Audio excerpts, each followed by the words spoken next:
Good morning, my dear student. Today, we will try to understand your topic breakup of the caliphates and the rise of sultanate. My previous video, it was explained by me that how the breakup of the caliphates and what was the reason behind the rise of the sultanates. It is very clear that the expansion of Islam, the Islamic State that was widespread, it spread throughout Europe, Africa, and Mid Asia till India, across Afghanistan and northwestern frontier of the Hindustan. This was captured by Muslim rulers, Muslim warriors. I mean to say that the area is very vast. But the one side we observe that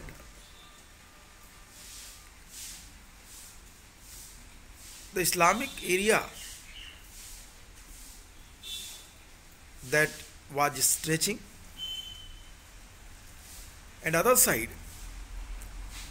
the multi dispute and conflicts arose. The different warriors, different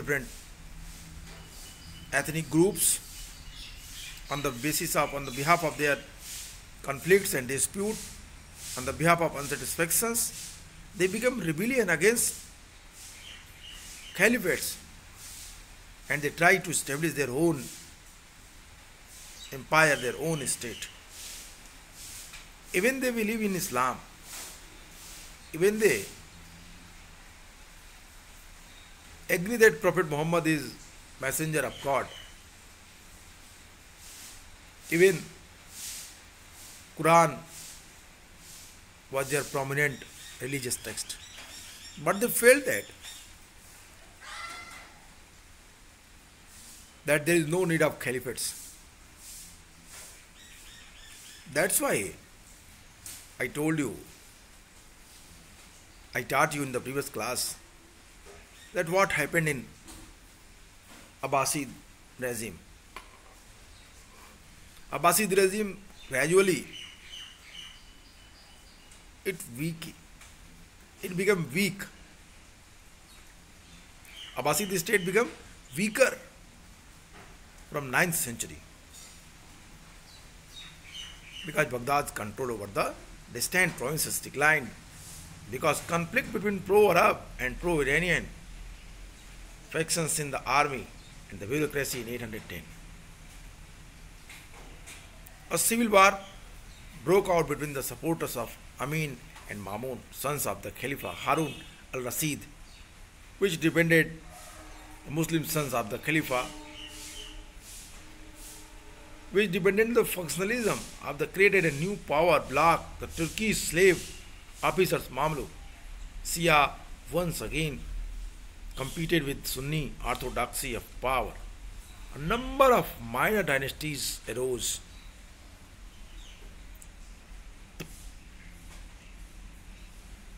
The Therids, Samanids, Khurasan, of minor dynasty. I mean to say that these dynasties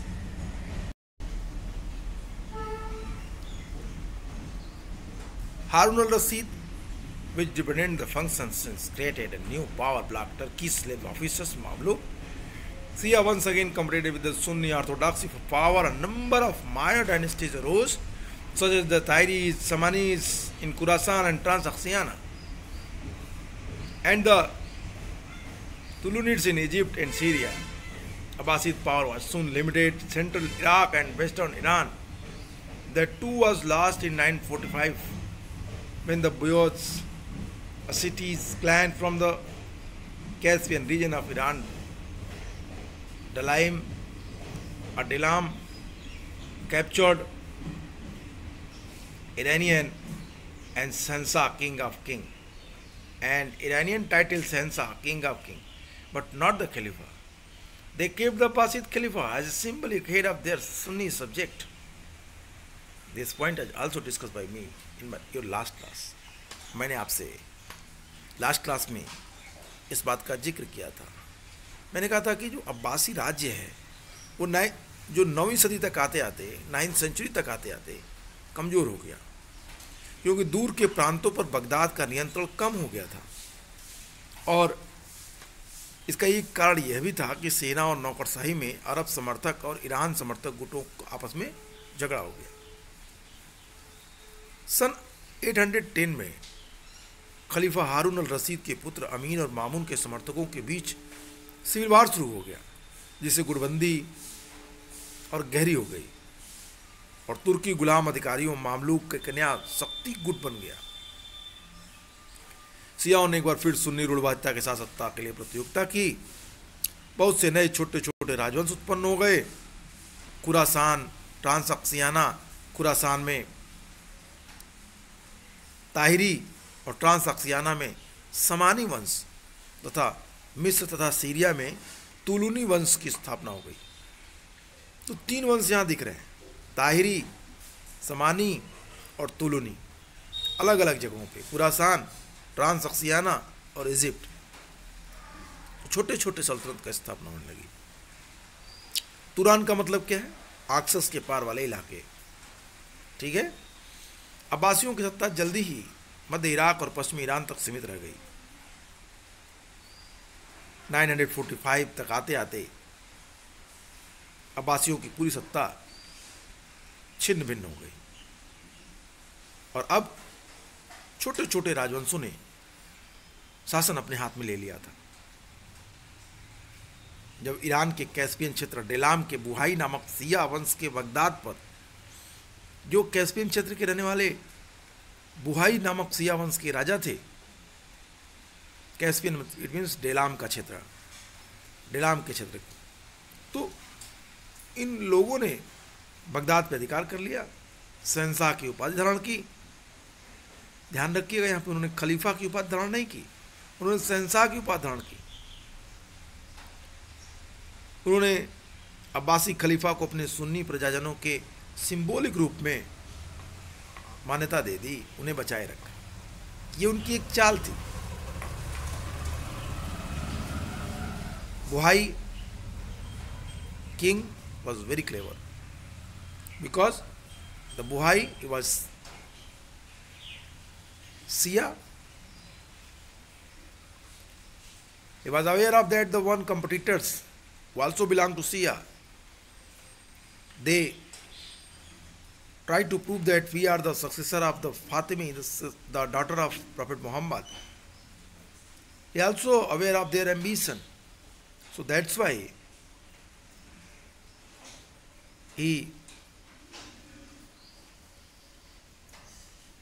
क्या किया उसने? That's why he kept the Abbasid Khalifa as the symbolic head of their Sunni subject. The decision not only abolished the Khalifa was shrewd one. खिलाफत को समाप्त न करने का फैसला बड़ा चतुराईपूर्ण था.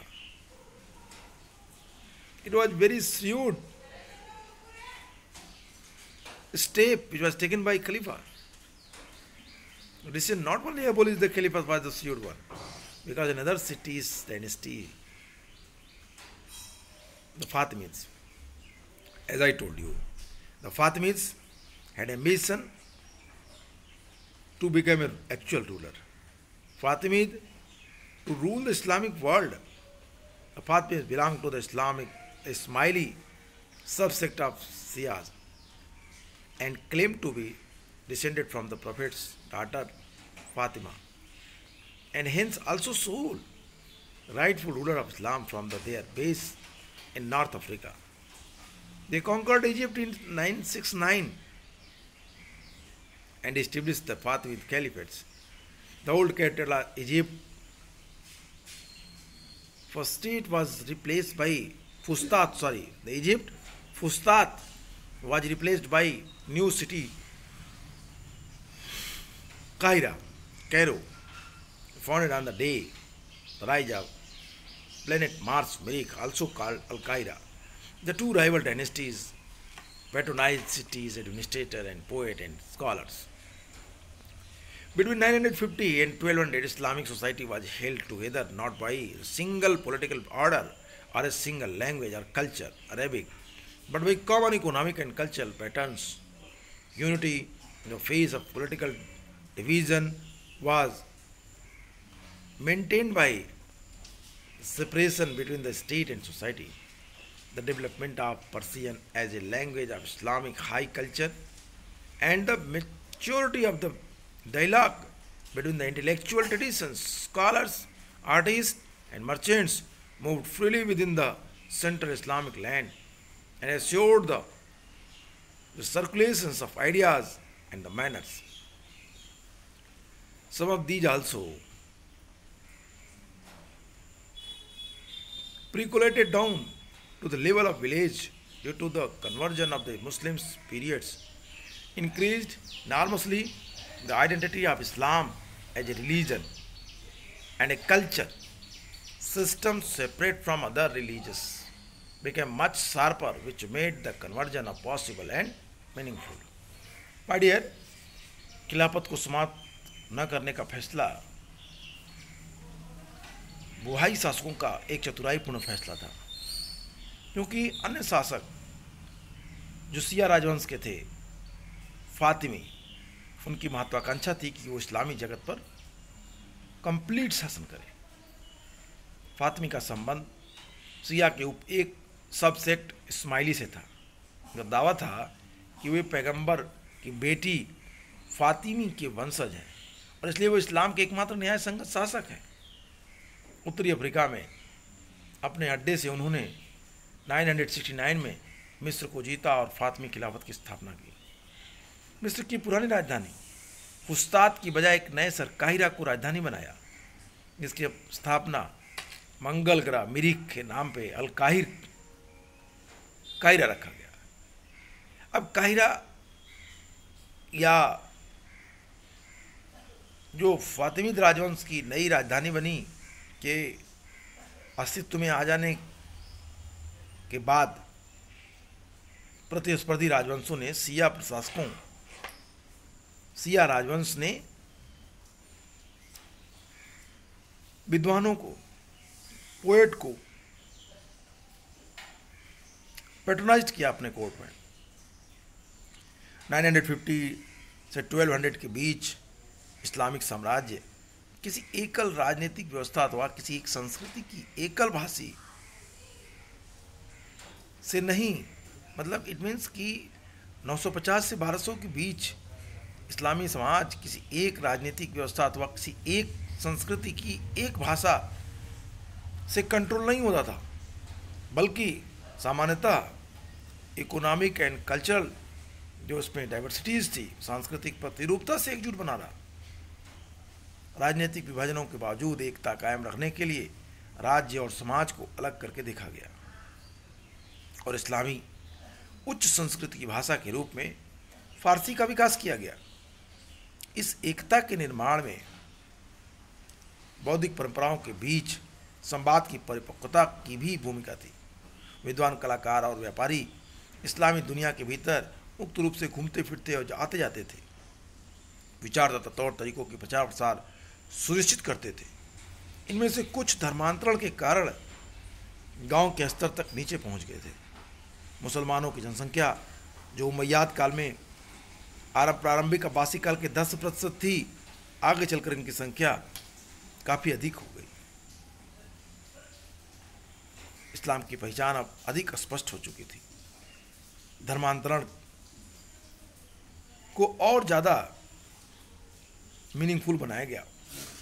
बड़ी संख्या में लोगों को इस्लाम में कन्वर्ट कराया गया फोर्सली। 10वीं और 11वीं शताब्दी में 10th-11th सेंचुरी तक आते आते तुर्की सल्तनतों के उदय से अरब और ईरानियों के साथ एक तीसरा प्रजाति समूह जुड़ गया, तुर्किस्तान के मध्य एशियाई जो ग्रासलैंड था उसके मैदानों में रहते थे। अरल सागर के उत्तर पूर्व में और चीन की सीमाओं तक तुर्क फैले हुए थे। ये नोमैड्स थे, ये कबायली लोग थे जिन्होंने धीरे धीरे इस्लाम को अपना लिया। वे कुशल सवार और योद्धा थे और वे गुलामों और सैनिकों के रूप में अब्बासी, समानी और बुहाई प्रशासनों में शामिल हो गए। तुर्कों का इस्लाम धर्म में कन्वर्ट होना इस्लाम के लिए एक महत्वपूर्ण रीजन बना, कारण बना। इस्लाम के एक्सपेंशन में बहुत भागीदारी निभाई। तो अब्बासी, समानी और बुहाई शासकों में शामिल हो गए और अपनी वफादारी तथा सैनिक योग्यता के कारण इन्होंने खूब तरक्की की और ऊंचे पदों पर पहुंच गए। गजनी सल्तनत की स्थापना अलप्तगीन के द्वारा की गई थी 961 और उसे गजनी के महमूद 998-1030 द्वारा मजबूत किया गया। अलप्तगीन ने गजनी की स्थापना की और महमूद गजनवी ने इसको काफ़ी मजबूत किया 998-1030। बुआवियों की तरह गजनवियों एक सैनिक वंश थे जिनके पास तुर्की और भारतीय जैसे पेशेवर सेना थी। बुहावियों की तरह ही गजनवी भी एक सैनिक वंश थे जिनके पास तुर्की और भारतीय जैसी पेशेवर सेना थी। मासूद एक सेनापति भारतीय था जिसका नाम तिलक था, लेकिन उसकी सत्ता और शक्ति का केंद्र खुरासान और अफगानिस्तान में था और उनके लिए अब्बासी खलीफे प्रतिद्वंदी नहीं थे बल्कि उसकी वैधता के स्रोत थे। महमूद इस बारे में सचेत थे कि वह एक गुलाम का बेटा है और वह खलीफा से सुल्तान की उपाधि प्राप्त करने के लिए बहुत उत्सुक था। महमूद गजनवी इस बात के लिए बड़ी ही चिंतित था कि वह एक गुलाम का बेटा था, तो भाई किस तरीके से वो क्या पाए, एक लीगल राइट्स पा जाए कि वो सुल्तान है, खलीफा उसको ये राइट दे दे कि तुम सुल्तान हो। इसलिए वो खलीफा और बुहाइयों के प्रति कंपटीटर नहीं था, अरबियों के प्रति कंपटीटर नहीं था। I hope you are getting understand that ये महमूद इस बारे में सचेत था कि वह गुलाम का बेटा है और वह खलीफा से सुल्तान की उपाधि प्राप्त करने के लिए बहुत इच्छुक था। खलीफा सिया सत्ता के प्रति संतुलनकारी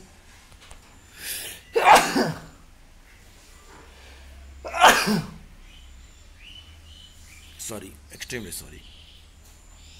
महमूद गजनवी जो कि एक गुलाम का बेटा था,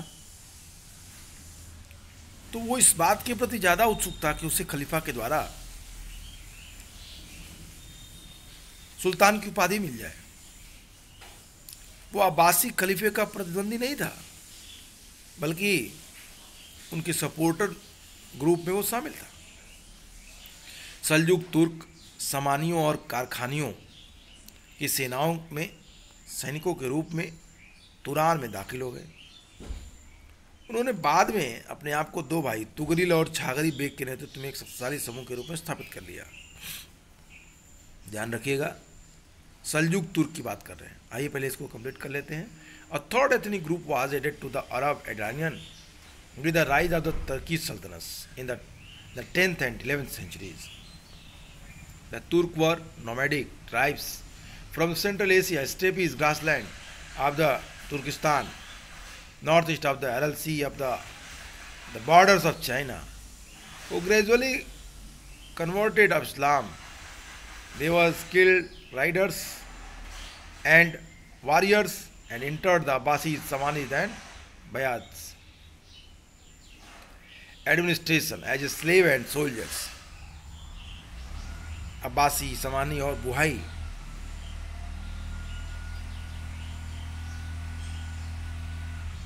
rising to a high position on account of their loyalty and military abilities. The Ghaznavid Sultans was established by Alaptagin and consolidated by the Muhammads of Ghazni 998 to 1030. Like the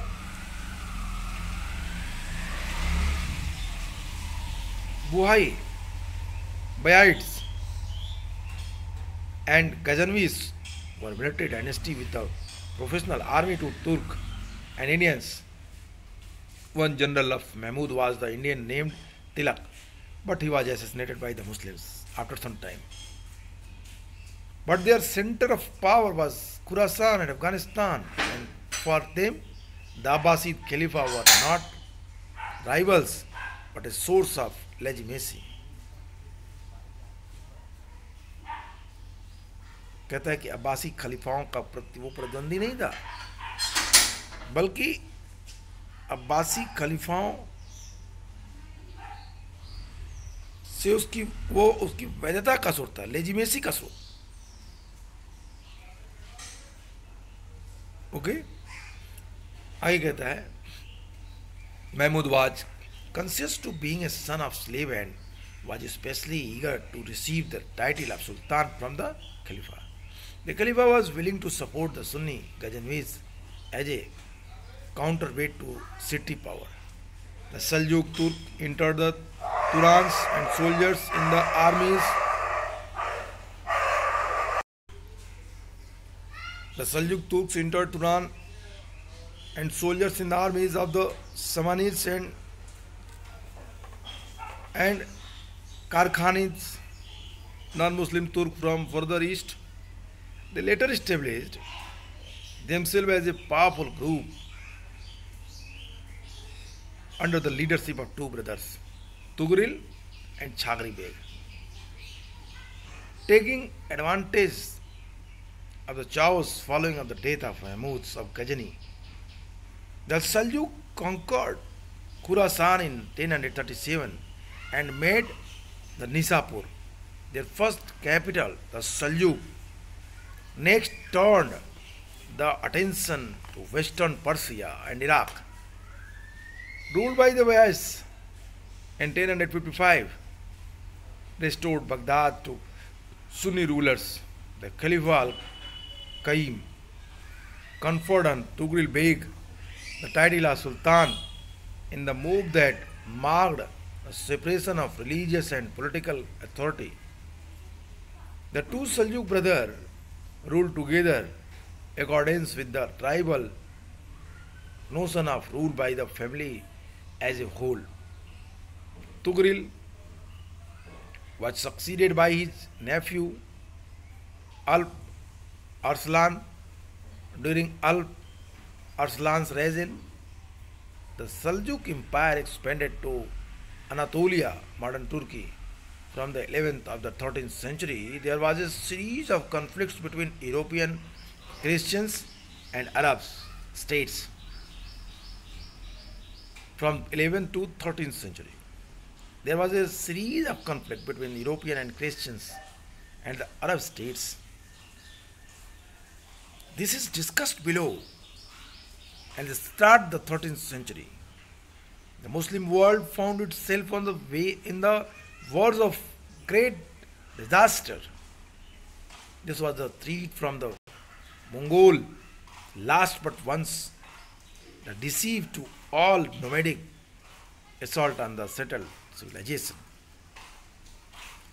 My dear, Seljuk तुर्क समानियों और कारखानिड्स की सेनाओं में सैनिक के रूप में तुरान में दाखिल हो गए। ओके, तो सल्जुक तुर्क समानियों और कारखानियों की सेनाओं में शामिल हो गए। उन्होंने बाद में अपने आप को दो भाइयों तुगरिल और छागरी बेग के नेतृत्व में एक शक्तिशाली समूह के रूप में स्थापित कर लिया। ध्यान रखिएगा, सल्जुक तुर्क जो हैं वो समानियों और कारखानियों, आगे पूर्व की ओर से आए गैर मुस्लिम तुर्क थे ये, की सेनाओं में सैनिक के रूप में तुरान में दाखिल हुए थे। सल्जुक तुर्क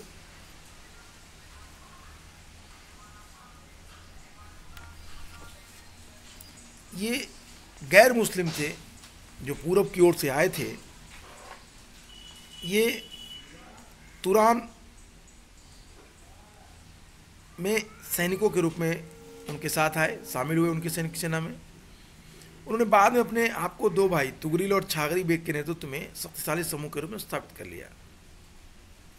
गजनी के महमूद की मृत्यु के बाद की अव्यवस्था का लाभ उठाते हुए सल्जुकों ने 1037 में खुरासान को जीत लिया और निसापुर को अपनी पहली राजधानी बनाया। उसके बाद सल्जुकों ने अपना ध्यान पश्चिमी फारस और इराक की ओर दिया। 1055 बगदाद।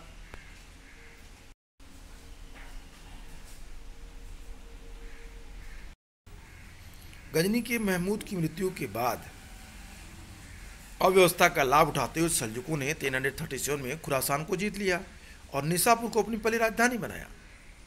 इसके बाद सल्जुकों को अपना ध्यान पश्चिमी फारस और इराक की ओर दिया। 1055 के बाद बगदाद को पुनः सुन्नी शासन के अधीन कर दिया गया। खलीफा अल कायम ने तुगरिल बेग को सुल्तान की उपाधि प्रदान की, जो एक ऐसी कार्रवाई थी जिसने धार्मिक सत्ता को राजनीतिक सत्ता से अलग कर दिया और सल्जुक भाइयों ने परिवार द्वारा शासन चलाने की कबायली धारणा के अनुसार इकट्ठे मिलकर शासन किया। भतीजा आलप अरसलान उसका उत्तराधिकारी बना। अल्प अरसलान के शासन में सल्जुक साम्राज्य का विस्तार अनातोलिया तक हो गया, तुर्की तक हो गया। अब इस्लाम का एक्सपेंशन पूरे बड़े क्षेत्र पे हो चुका था। 11 to 13 सेंचुरी के बीच में यूरोप के ईसाई संप्रदाय और अरब के मुस्लिम संप्रदाय के बीच लंबे लड़ाई झगड़े चले। इसकी चर्चा आपके नेक्स्ट टॉपिक क्रूसेड में की गई है। फिर 13 सेंचुरी के प्रारंभ में मुस्लिम जगत ने अपने आप को बहुत बड़े विनाश के कगार पर पाया। ये मंगोलों की ओर से आने वाला खतरा था। वह सुव्यवस्थित सभ्यता पर खानाबदोशों की ओर से होने वाला अंतिम किंतु सबसे अधिक निर्णायक आक्रमण था, धर्म युद्ध था। एक तरीके से इस्लाम यहाँ पे थोड़ी देर के लिए अपने को कमज़ोर पाता है, लेकिन फिर एक नए तरीके से राइज करता है। तो आज के लिए इतना ही। नेक्स्ट क्लास में हम कंटिन्यू करेंगे the crusades. Good bye, take care.